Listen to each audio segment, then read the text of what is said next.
Hey guys, welcome back to TechMan. Today, let me show you how to connect MongoDB to N8N. Connecting MongoDB to N8N is easier than you think.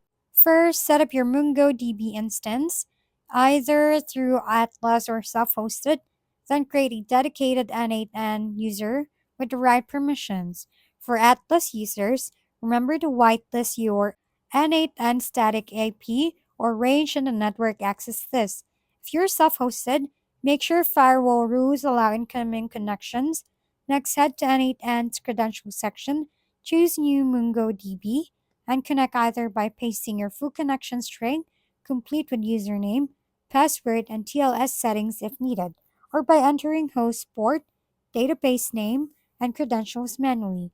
Finally, in your workflow, add the MongoDB node and pick an operation, insert, find, update, delete, aggregate, or replace documents. You can even feed it data from other nodes like webhooks or HTTP requests. And that's it. You've successfully connected MongoDB to N8N. If we've been helpful, kindly give us a thumbs up and don't forget to hit the subscribe and bell button for more contents. For any questions and suggestions, comment down below.